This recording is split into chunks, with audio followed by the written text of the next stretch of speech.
So much media, so little time. Who keeps track of it all? That would be me. This is Bob Andelman, and this is the Mr. Media Interview, broadcast and recorded live on blogtalkradio.com from the new media and baseball capital of the world, go Rays, St. Petersburg, Florida.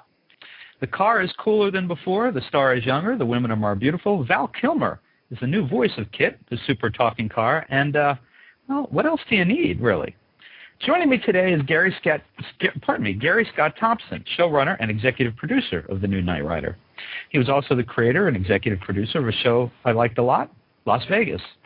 Thompson was also the writer of such feature films as The Fast and the Furious, starring Vin Diesel, the sequel, Too Fast, Too Furious, Hollow Man with Kevin Bacon, and the cult classic Split Second. Gary, welcome to Mr. Media. Gary? Yes. Oh, welcome to Mr. Media. Thank you. How are you? I'm good, thanks. How you doing? I'm okay, but I have to tell you that based on your connection to Knight Rider and the Fast and the Furious movies, if we're ever getting in a car together, I'm driving. Yeah, I don't think so. Getting ready to talk to you, all I kept thinking of was Sammy Hagar. I don't know why. I like Sammy Hagar. I like my Sammy hair is a lot. long like his right now. Is that right? Yeah. So, what attracts you to fast car stories? I grew up in a small town in Northern California, and basically everybody, you had a car, and if you had a car, you knew how to work on your car, and I would tear my car apart on weekends for fun just to put it back together. So I sort of grew up in that culture of, it's just what you could do, what you did. I had my grandfather gave me a 1958 GMC pickup when I was 12 years old. There's a long story attached to this. I'll try and make it short, but I was working for him, 40 plus hours a week during the summer when I was 12, and for slave labor. And he said, at the end of the summer, that pickup's yours. And I'm like, okay, this is the greatest. And so I worked my butt off. End of the summer, I go, give me the keys. And he's like, what are you talking about? I go, give me the keys. He says, it's money. He goes, you can't drive. You're not 16 yet. So I had to come back every year, every weekend, every break that I had and work for my grandfather. 16 years old, my birthday, I go out and I go, give me the keys. He goes, what are you talking about? I go, you said it's my 16th birthday, here's my license, give me the keys. He goes, you can't, you got to rebuild that thing. You can't go out that way. He made me rebuild the entire thing, engine, transmission, rear end, every single piece of on that entire pickup before I could take it. But the greatest thing is he did it with me, and it was at the time I didn't think it was a great bonding experience. At the time I was pissed off at him, but I look back fondly on that.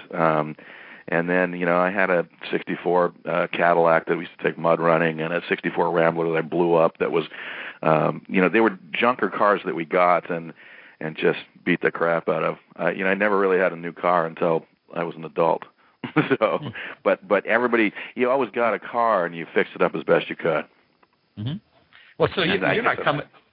You're not coming to the show or these movies as a guy who doesn't know cars. I mean, that's great. No, I mean they're different cars now than what I grew up, putting together, which is everything's electronic now, and you need a computer to put it together. You open the hood up, and you're like, where the hell's the engine?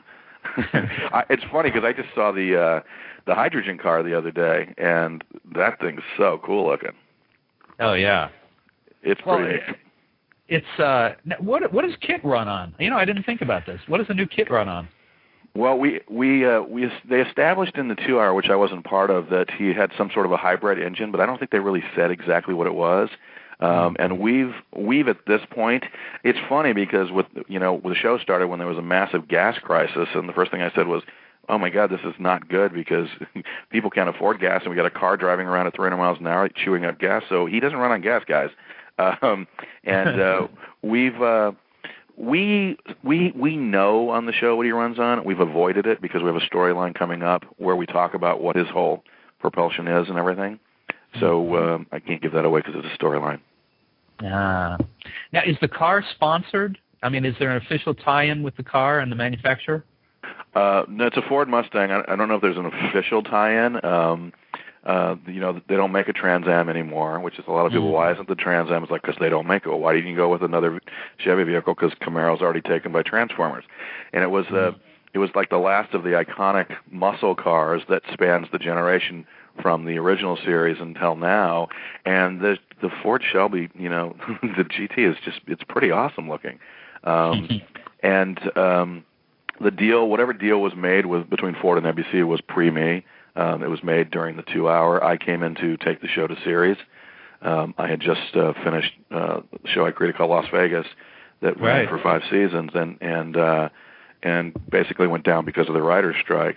And NBC asked if I was interested in Knight Rider, and I was a fan of the original show, and said, yeah, I'm very interested. I want to see what you guys are going to do to update it. And as well as I also asked if they were going to do a Battlestar Galactica on it. And by the way, I'm a huge fan of both Battlestar Galacticas. I just didn't think that Knight Rider was the show that you could turn that far like they did with Battlestar. The fun of the original show was, the talking car and the guy, and almost the kitschiness and cheesiness of it was what made it so great. Right. And people remember it fondly from a sense memory, which is they don't want to remember that it was 25 years ago and they're older now. And they remember when they were a kid, and they're looking at it through those eyes. And if you go back and look at the show, you might be actually a little disappointed. It's a lot of fun, but you kind of go, wow. It's the old show. I mean, the old show is kind of like the Rockford Files with a better car. Yeah, I mean, the Rockford Files, still actually it holds up a little bit better, I think, than the original Knight Rider. But that's just because of the nature of when both shows were made, and the 80s were a little bit different in terms of TV than when Rockford was on. Am I wrong in thinking that your star, Justin Bruning, is younger than Hasselhoff was when he started on the show? I think they're actually the exact same age. Really? Yeah, there was some interesting parallels there. Yeah. As to what they are? Sorry, you cut out. Yeah. Well, he both came off of soap operas. Both were the same age, and in Justin's case, he was on a show, All My Children, where he played the son of the character named Tad Martin, and Tad Martin is played by a gentleman whose name is actually Michael Knight, and Justin is good friends with Michael, and also Justin, Knight Rider was his favorite show when he was a little kid, and he absolutely loved it, and so to have this opportunity to do the new Knight Rider is, he's thrilled. Wow. Well, I know we're about to run out of time, but one last question. And Val Kilmer is the voice of the car, Kit, but I noticed that he's barely recognizable as a voice, if at all. And so why? I think this decision was made before you, but why go with such a big star if you can't recognize his voice?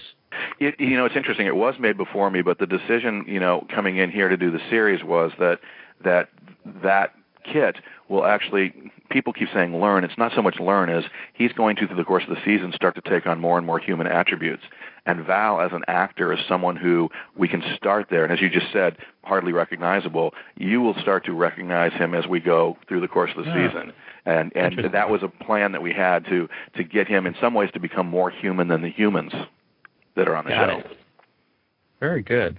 Well, listen, I know you need to run, so I want to tell everybody, check out The New Adventures of Knight Rider every Wednesday night on NBC.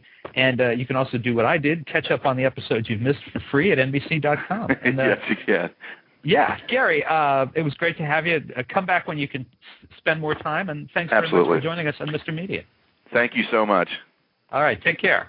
Bye-bye. Bye-bye. And folks, you can catch many more celebrity and media newsmaker interviews by surfing over to our main website, www.mrmedia.com.